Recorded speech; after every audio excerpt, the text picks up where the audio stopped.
So for the pregame show tonight, there are two things to look at. One is Kobayashi Masaki's Black River, a 1957 black and white movie about corruption around the U.S. Air Force bases that had popped up in Japan during the occupation and just after, and it's kind of looking at some of the circumstances, social and political, around those structures. And also a little lighter is my arrangement of the theme to Secret of Monkey Island. So, with that in mind, let's take a look at Black River. Yeah, so this movie is neat. It's neat, and it uses elements that you think are going to go in a certain direction, but they don't. And the big sort of driving idea, and just to be clear, if anybody has not seen this and wishes to, I am going to be talking about this. I'm going to spoil the ending. I'm going to spoil all of it. We're talking about it. So this is an assessment meant for folks who have seen it. And if you haven't seen it and don't intend to see it, welcome as well. But yeah, so it features a character who is a pretty marked individualist, and it also features a character who is a communist. They are both caught up in the same conflict and strife, and the idea being that these are two figures, these are two forces that can have some sort of consequential pushback against corruption and the cahoots that politics and business owners and military contacts sort of get into. And in fact, basically what the movie shows is there's absolutely no justice available through any counter-structural means. The only justice that exists is the way that the wicked destroy their own lives with their very villainy and their own inhumanity. And there is I don't know. There is a pessimism there that I think comes from somebody whose country is currently being occupied by an invading force, and whose existing social structures and economics have been broken down and are being rebuilt back up in whatever way they can for survival. So there's a very, insofar as it is anti-idealist, it does have a very strong realistic sense. So let's look at some pictures. Oh, right, this thing likes to turn off now. So, evening, Iceman Dan. It's good to see you. If you have seen Black River, I think you will find this interesting. You are one of, I think, 3 people who watch the stream regularly who I would peg as possibly having done so. Yeah, this is the Kobayashi film. This is Black River. This is who seems to be our hero. He is definitely a main character, but wouldn't call him a protagonist. He does change somewhat, but it's less a matter of sort of fundamental character change and more a sense of certain aspects being brought out through conflict. And he's very interesting. He is our individualist. The way that it communicates this is that he's never specifically identified as such verbally, but he's devoted to self-improvement through private study and the extent to which reading as a private activity. Oh, cool. Well, I'm going to spoil some of it. So, actually, much of it. So, if you want to hop out and maybe hop back in after you watch it, if you don't want it spoiled for you, that's fine. Just FYI. You're also one of the handful of people who I think would be watching this and who also would mind it being spoiled. So, these disclaimers are actually for you and maybe 2 other people that I know of. But anyway, it doesn't really tell you that he is an individualist and so on the nose. You just sort of infer this because he's devoted to self-improvement through study and the extent to which reading and private engagement, evening arc, cultivate individualism as opposed to a social socially identifying yourself is there. And also, it just formally and structurally, the way we see him here, he is the only character who has as much solo screen time as possible, and framed in what otherwise would be a fairly uninspiring and boring way, which is the only character on the screen taking up a fairly balanced amount of it. You see he's kind of straight up and down the middle, about the same margin of space, top and bottom, well framed, and see him there again, even when he gets close up. Again, he's very balanced. He takes up the center of the screen, and that sort of isolation sort of is one of the formal ways that it grants him his individualism. Along with him, and again, like an individualist as a protagonist could be taken as maybe like a Randian hero, Ayn Randian hero, but something different is happening here, I think. Kind of one of the bigger conflicts here in the background is he's moved into this town. This is an apartment complex that he lives in, and the apartment complex is at risk of demolition because of what is essentially a conspiracy between the property owner, local politicians, and real estate speculators. And the communism comes in because the renters, an individual among the renters is trying to organize a resistance, use renters' rights, and collective protest efforts to stop it. And that is this guy right here, who actually, Dan, since I know that you mentioned watching The Human Condition recently, you will notice he is the same guy who is the leader of the Chinese workers in part 1, No Greater Love. It's this guy right here. He's the same actor who, so yeah, apparently labor organizer is his character type. But yeah, so, you know, he's the one who is extremely aware and acute and sensitive to the fact that, you know, workers have a really hard time in this environment, that labor is exploited, and they don't have any say or any real power against basically the property owners. And he tries to organize a resistance, which never quite works. And this is where he and the individualist have a kind of interesting dynamic, because they're never enemies. They never go up against each other. They never throw their ideals at each other. There's no, I believe this, you believe that. Well, I guess we're both right in our own different ways. They just coexist in parallel.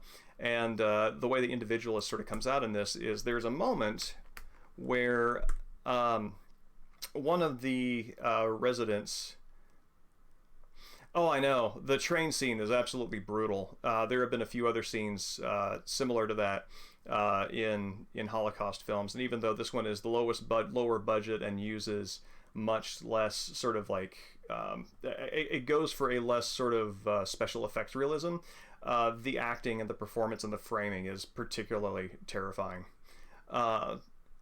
Evening, Neen. It's good to meet you. Yeah, I talk during the opening of the streams. I kind of talk about a movie or a book that I read in the beginning of the week, and that's where we are right now. And I'm very glad that you're into Glider, because I was as well back in the day. I hope that the stream that I put on about a week ago interests you. So yeah, welcome. Now we're going back to talk about Inhumanity. But yeah, no, I agree. The framing, the shot, it really goes to show how much the artistry of film can capture a moment more than special effects can. Evening, Shogi. Yes, I hope so as well. If I'm not stuttering now, it should be fine. But so yeah, so where this guy kind of shows his colors is there is one of the tenants needs a blood transfusion. The doctor is there. It's an absolutely horrifying glimpse at mid 20th century provincial medicine, because he's got this giant syringe that he just jabs in his own arm, and he's got somebody just like tugging on the plunger, pulling out his blood so he can donate it. And they're all looking for somebody with a compatible blood type, which he has. And everybody hails him immediately as a hero when they find out. And they just immediately assume that, oh, he's one of us. He'll help us. And he absolutely says, no, I don't want to give blood. So he is... this is titled Black River. It's a 1957 Japanese film by director Kobayashi Masaki. And yeah, it's this is a Criterion edition. I don't know how available it is outside of like a unique rental, but if you can find it, I recommend it highly. But so yeah, so even in one of the most non-idealistic, non-sort of like non-lofty moments of just giving blood, he's like, no, I'm not going to do it. And he uses violence. He's going up against a Yakuza who is organizing this, but he's not going up against him for any kind of idealistic reasons. He's going up against him because they're quarreling basically over a girl. And he's trying to stand up to him. So yeah, the way this pans out is that the communist is defeated because he can't get the support necessary to drum up opposition. As you see here, the place does get destroyed, And the individualist, the way this is sort of shown storytelling wise is really brilliant, because the building is destroyed at the very time that this guy, the rival, the Yakuza, is killed. And the individualist has next to nothing to do with it. He doesn't actually kill him. He does not get the justice that he is looking for. The only reason this guy dies is because the girlfriend that he is treating very, very badly has had enough of it and pushes him into the path of the military truck. And I think it's very interesting that the way that they communicate that he is dead is by focusing on the stopped tires.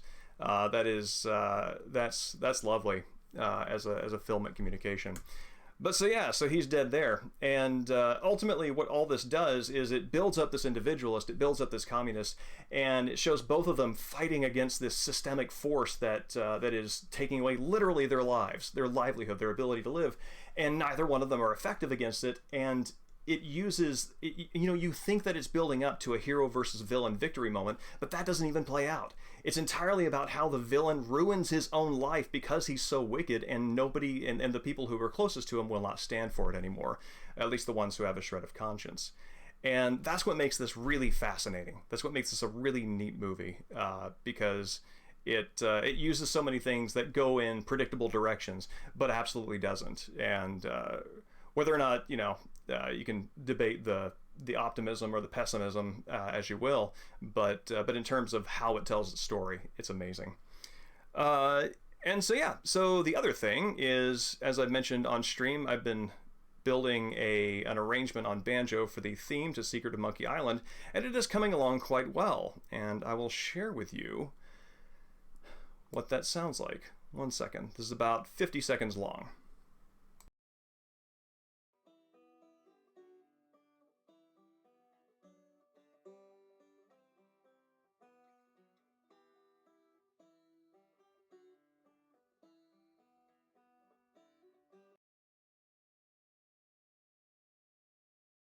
That seems very quiet. Give me 1 second. Let me adjust that.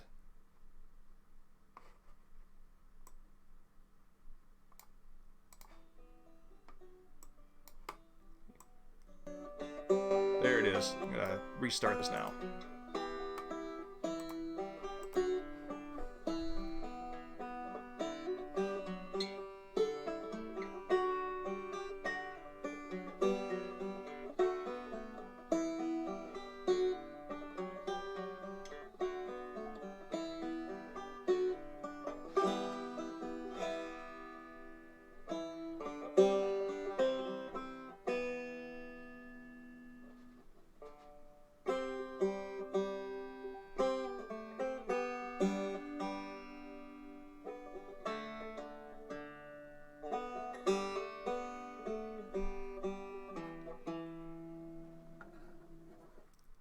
And that's what that is.